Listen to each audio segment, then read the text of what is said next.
Good day. My name is Christopher Heredia and I am from the University of Belize, and today I will be presenting on ventilation and air conditioning systems and also how ventilation affects the spread of coronavirus.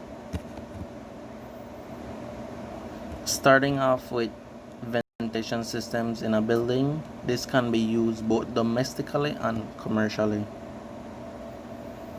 What is ventilation? Ventilation is accomplished by introducing clean air into a space. This air is either mixed with air already present in the enclosed to give mixing or dilution of ventilation, or is used to displace air in the space to give displacement or piston flow ventilation. These techniques give characteristically different pollutant profile. It is used to control indoor temperature, humidity, and air motion to benefit thermal comfort. The, in, the intentional introduction of outdoor air is usually categorized as either mechanical ventilation, natural ventilation, or mixed mode ventilation, which is a hybrid between mechanical and natural ventilation. How it works. Ventilation is accomplished by introducing clean air into the space. In order for ventilation to properly occur, there must be an inlet and an outlet. The outlet should always either be the same size or bigger, but never smaller than the inlet, because the outlet creates a vacuum which pulls air through the structure, versus a small outlet which would create a small vacuum, so there's less air passing through that building. For example, the drawing room at school, which has both a big inlet and a big outlet. This causes the room to be highly ventilated and windy. Factors that also affects ventilation is the rate of supply of fresh air, air movement or air changes, temperature of air, humidity, and the purity of air.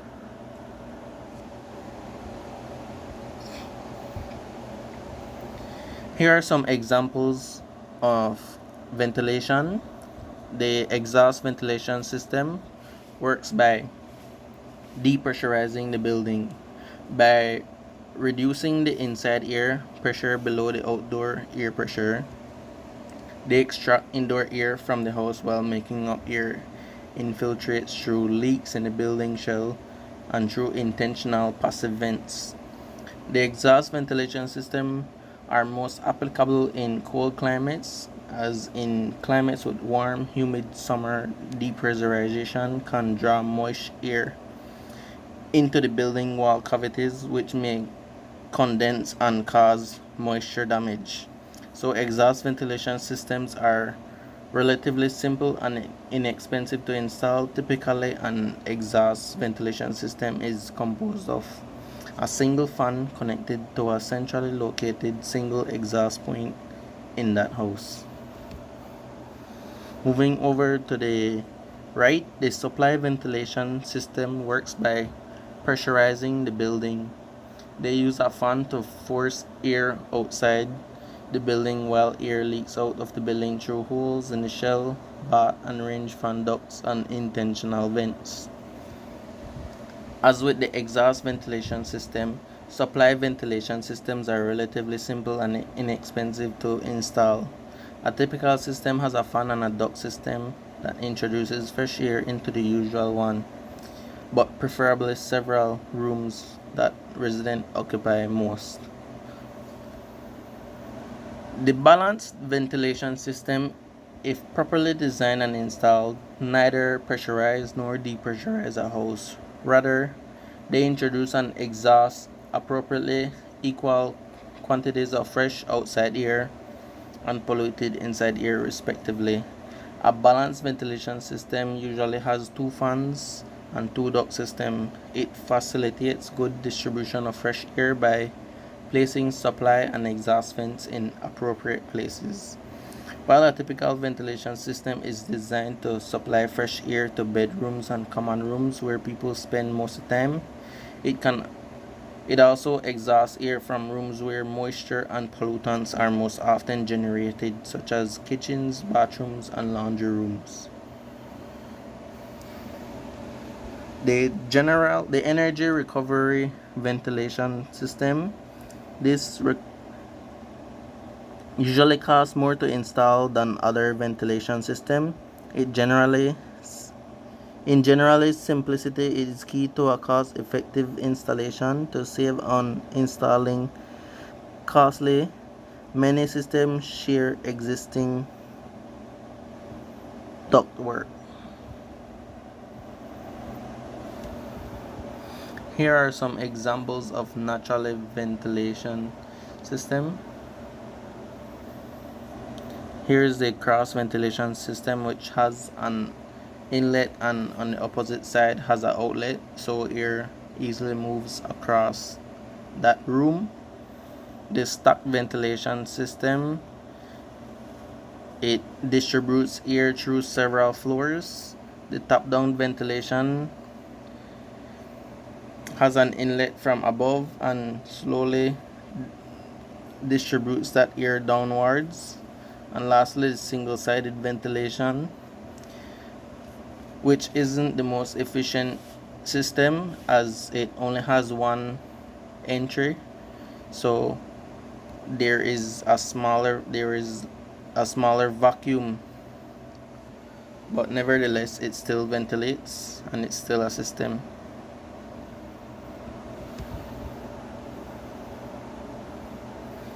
Moving on to air conditioning system. This can also be used domestically and commercially. What is an air conditioning? It is the process of removing heat and moisture from the interior of an occupied space to improve comfort of occupants. Air conditioning can be used in both domestic and commercial environments.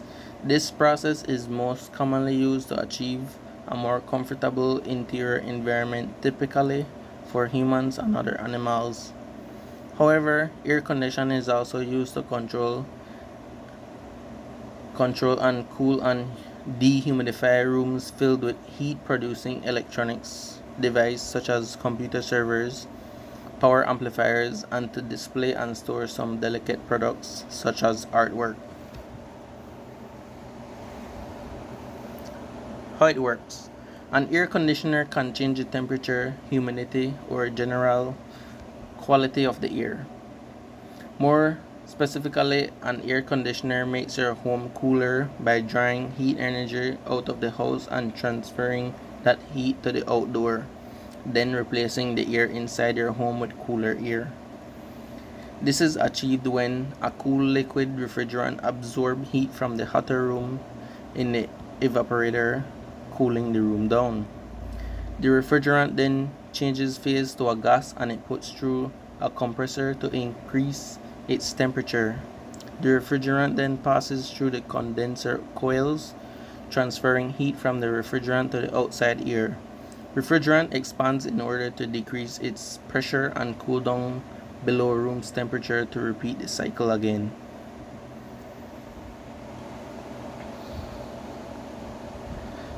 Types of air conditioner. Geothermal heat and cooling. As a newer method of heating and cooling, geothermal technologies is able to extract the heat from below the ground and transfer it into your home. A thermal coil is installed deeply in the ground and can be used to heat and cool your home. In the winter, the heat is extracted from the earth.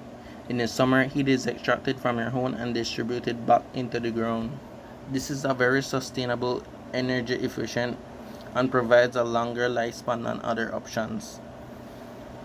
A hybrid air conditioner alternates between burning fossil fuels and using electricity to save money and energy while running your system. In the summer, the heat pump works as it normally does, pulling heat from your home and distributing it outdoors. And in the winter, the hybrid heat pump system works in reverse, pulling the heat from outside the environment and distributing it into your home. The ductless mini split air conditioners. This is a good choice for your houses that do not have ductwork.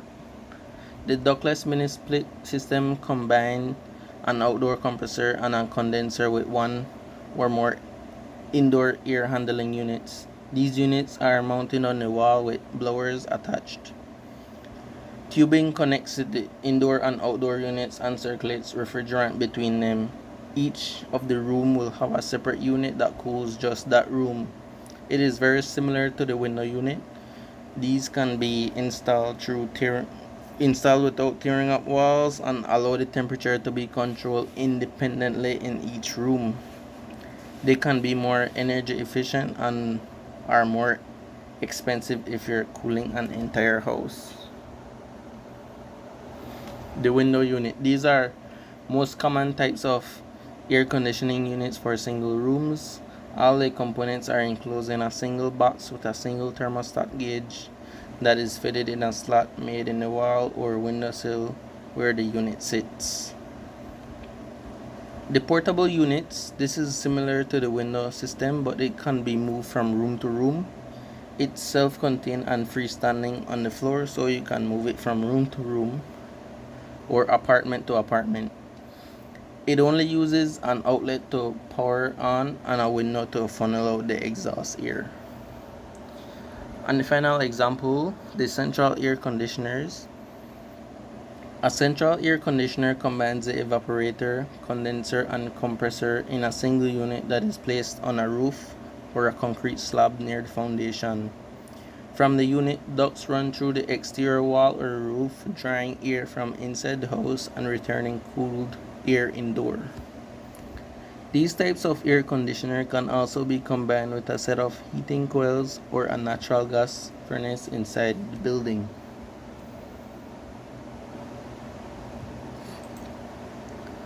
Looking at the advantages of both air conditioning and ventilation system. For air conditioning, it improves sleeps. So we actually sleep better in cooler conditions, and air condition is perfect answer for that. We've learned previously that there are many tips to sleep better, one of which is keeping your bedroom cool. Another is it prevents electronics from overheating. While we know when our bodies are getting too hot, electronics can't always tell us when they are. Heat can do serious damage on electronics, such as shortening their lifespan to losing data.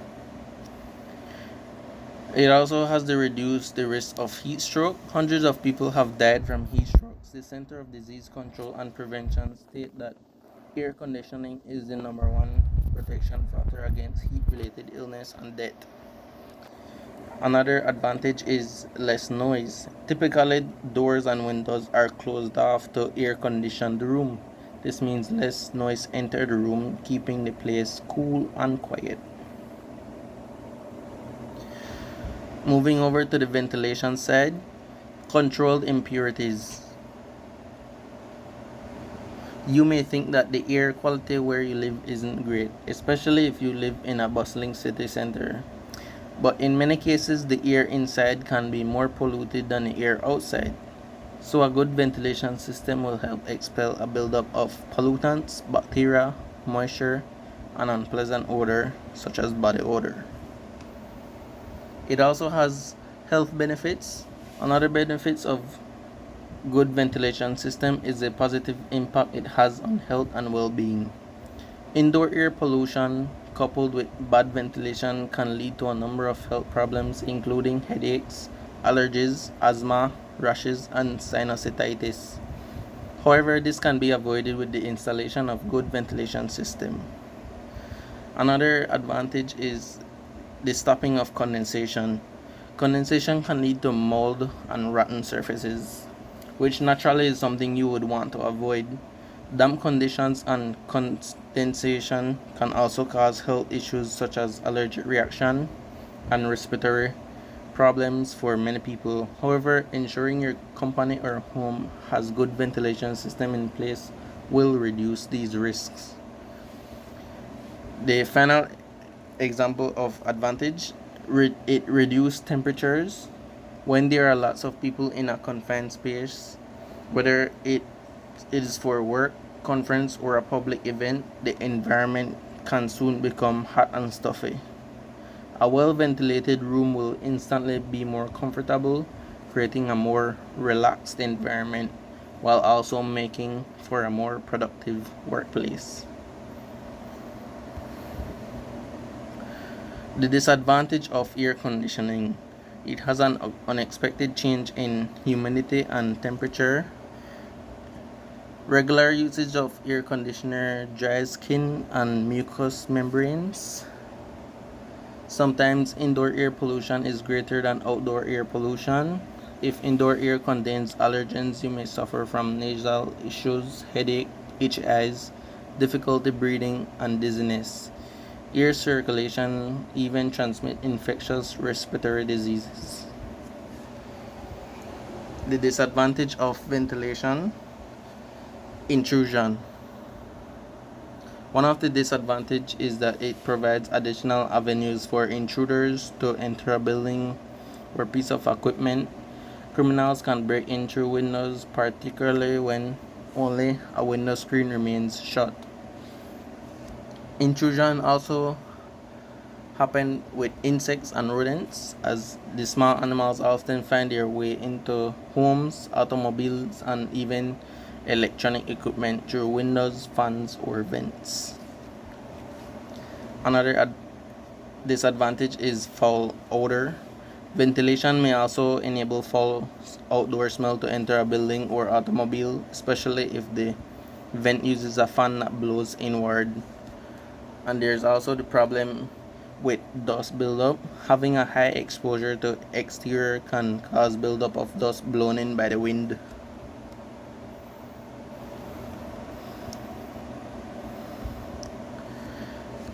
Provided is a video explaining ventilation and air conditioning.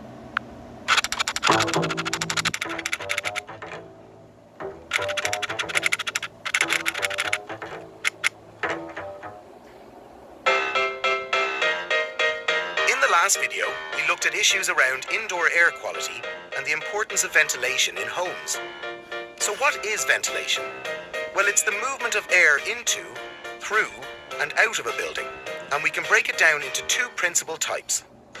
There's unintended ventilation, well, that's leaks to you and me, and intended ventilation. That's holes in the fabric of the building for the purpose of ventilation and fans, etc. Basically the stuff that moves air on purpose that, well, isn't leaks. In this video, System Types, we are going to look at 4 typical systems that provide ventilation. 1. Natural ventilation and intermittent fans. This is a series of holes in the fabric of the building, in walls or windows located in every room in the house. The idea is, we allow air to move into, through, and out of the house naturally because of the wind outside. This process is called cross-ventilation. In addition, fans in wet rooms like bathrooms and kitchens remove moisture at source. They're called intermittent fans because they're only on for a short period of time, when there's activity in those rooms, usually triggered by a light switch or something else. Once they stop, we rely on the cross-ventilation to manage the rest. Did you know, when you sit in a building with cross-ventilation, on one side you will feel cold air coming in, and on the other side you won't, because warm air is going out. This is what's supposed to happen. If you close a vent, you not only stop the process of ventilation in that room, you can also affect the other side too. If your fans aren't working properly, or you've turned them off, moisture that's supposed to be extracted can now be picked up by the cross-ventilation and find its way to other parts of the house, often condensing on cold surfaces, causing mold. 2. A quick recap of air conditioning and ventilation. Air conditioning conditions the air in our houses. That is, we modify its temperature and humidity level in order to make it suitable for our use. However, we also do things in our houses that pollute the air, making it unstable for our use. To remedy this problem, we exchange some of the conditioned polluted indoor air for unconditioned unpolluted outdoor air which we can then condition. This exchange of indoor and outdoor air is called ventilation. Finally, we will be looking at the impact of ventilation and air conditioning on the coronavirus. The World Health Organization has contributed to the guidance on ventilation and air conditioning system in context of COVID-19. They have worked closely with the World Meteorological Organization, Joint Office of Climate and Health, and the United States Nation Oceanic and Atmospheric Administration through the Global Heat Health Information Network to develop and update the guidance. Air conditioning in context to COVID-19. Heating, ventilation, and air conditioning, known as the HVAC system, are used to maintain indoor air temperature and humidity at healthy and comfortable levels. A well-maintained and operated system can reduce the spread of COVID-19 in indoor spaces by increasing the rate of air change, reducing recirculation of air, and increasing the use of outdoor air. Recirculation modes, which circulate stale air, should not be used. The HVAC system should be regularly inspected, maintained, and cleaned. A question that comes up often is, can fans be used safely in indoor spaces? At home, table or pedestal fans are safe for air circulation among family members living together who are not infected with the virus. However, fans should be avoided when people who are not a part of the immediate family are visiting, since some people could have the virus despite not having or showing symptoms. Air blowing from an infected person directly at another in closed spaces may increase the transmission of virus from one person to another. Here's a quick video to speak about the effects of coronavirus on air conditioning.